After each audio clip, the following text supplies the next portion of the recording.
Hello, class. Today we're going to be looking at 7.11, talking about subtracting negative numbers again, and doing a little review with some of the past concepts we worked on. Seeing that this week we're going to be taking our math test for Unit 7. So let's take a look at studying 7.11 and see what they have for us. All right, the first problem is asking us to circle the number sentences that are true.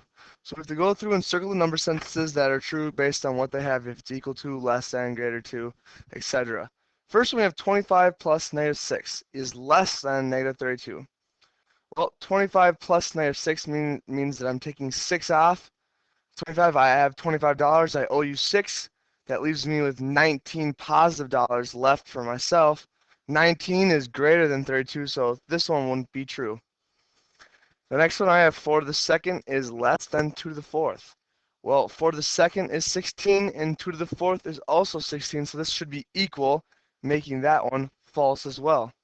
Same thing for the next one, and they have 15 times 15 times 15 is less than 15 to the third.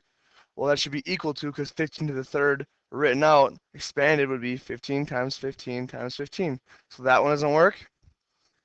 21 times 21 equals 21 to the third. Well, 21 to the third rewritten will be 21 times 21 times 21. So this one as well is not true. It is false. Next one, negative 5 minus negative 58. So if I do leave add change, leave in the negative 5, turn this into a positive sign, turn this into a positive sign. Negative 5 plus a positive 58 would leave me with a positive 53, making this one true. So we can erase this one, erase it, and we can circle it. That is true. Negative 5 minus negative 58, if I leave add change, I get negative 5 plus positive 58 would leave me with an answer of positive 53. So that one is true. Next we have 25 is greater than 5 to the second minus negative 12. Well, 5 to the second would be 25 minus negative 12 would leave add change. 25 plus positive 2 would give me 27. So 25 would be less than 27. That one is not true. So for problem 1, we should only have 20. We should only have the one circle that we have circled. Let's take a look at the next problem. Write each number as a power of 10. So this is just with the power of 10s again. Working with those. A little extra practice. I know 1 million. I remember from that student reference book, that 1 million is 10 to the 6th. If I did 10 times 10 6 times, I would get 1 million. For 10,000, same thing. You can work it out. I know 10,000 times 10,000 is 100. 10 times 10 is 100. Times 10 is 1,000. Times another 10 is 10,000. So 10 to the 4th for this one. Last two, I should have 100,000. Same thing, if the fourth was 10,000, 10 to the fourth was 10,000. 10,000 times 10 would be 100,000. So I know that this answer is 10 to the 5. And lastly, if I was going to multiply 10 by itself this many times to get a billion, I know that answer would be 10 to the 9. 10 times itself 9 times will give me 1 billion. Let's look at the next problem. Match the number written in a number and word notation that is with its standard notation. Fill in the oval text next to the correct answer. Well, this one is saying number and word notation, which is just what they have written there. In this case, 3 million written out, 20,000 written out. Standard notation, remember, don't get confused. Standard notation is just the normal number, the normal number. It's normal number, the normal answer. It written is just a single number. So that's what they're looking for. So for 3 million, they're looking for a 3, comma 0, 0, 0, comma 0, 0, 0. So that would give me this answer right here. My marker's not very good at coloring in. For 7, same thing. We have 20,000. All they're looking for is you to color in 20,000. 640,000. Same thing. Bottom one over here. And lastly, 2.6 million. 2.6 million would also be written as 2,600,000. So that's that 2.6 means. So 2.5 would be 2,500,000. 2.4 would be 2,400,000.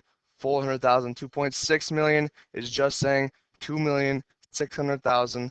That would leave me with the bottom answer. Okay, let's scroll down to the bottom of this page. Write the following numbers in expanded notation. These ones should be pretty easy for you, and I think in the past they have been pretty easy for you. So let's just write this one out. We have 8,759, 8,000 plus 700 plus 50 plus 9. We haven't really struggled with those, but remember when they're asking for expanded notation, that's what they're looking for. Next one, we have decimals. Well, that's fine. We just do 80 plus 7 plus 0.5 plus 0.09. Does that make sense? I have 80 plus 7 will give me 87, plus the 0.5 gives me the 0.5 after our decimal, and the plus 0.09 gives me the 0.59 altogether. See the next page. This is a 2-page study link. Write each number in scientific notation. Now remember, scientific notation is you're writing some number times the power of 10. So in this case, our number would be 8 here, 3 here, 7 here, 17. So we'll write this out. So I'll write it out. But so the first one, we have 8 times 10 to what power gives me a million. I know from the previous one page that 10 to the 6th gives me a million. So 8 times 10 to the 6th is written in scientific notation for this one. 7 billion, I remember 7 billion was 7 times 10 to the 9th power. So that would give me 7 billion. 7 times 1 billion would give me 7 billion. 3,000. 3 times 10 to what power? Well, I know 10 to the 3rd power gives me 1,000. So 3 times 10 to the 3rd power will give me 3,000. For this next one, it's a little tricky. Now we're getting to 17 billion. Well, you could do 17 times 10 to the 9. That would work. But if we're going to even reduce that further, we can do this. We can do 1.7, because I know that 10 to the 10th would be 10 billion. So if I take 1.7 times 10 billion, that will give me 17 billion. Is that making sense? 10 to the 9th gives me a billion, but 10 to the 10th gives me 10 billion. Well, 17s is in the tenths. So 1.7, I'm going to do 1.7 times 10 to the 10th. So I'll tell you what, if you put down 17 times 10 to the 9th, I will count that correct. I will count that correct. The next one says Louise bought 3 6-pack containers of yogurt. She ate 5 individual containers of yogurt in 1 week. How many containers did she have left? Well, now we're just doing practice with number models. So she bought 3 6-packs. So she had 18. Does that make sense? She had bought 3 6-pack containers of yogurt. So she had 18. And in this problem, in 1 week, she ate 5. So she now has 5 less. That's what they're asking for in the number model, which gives us 13. So our answer is she has 13 containers left. 13 containers. Good.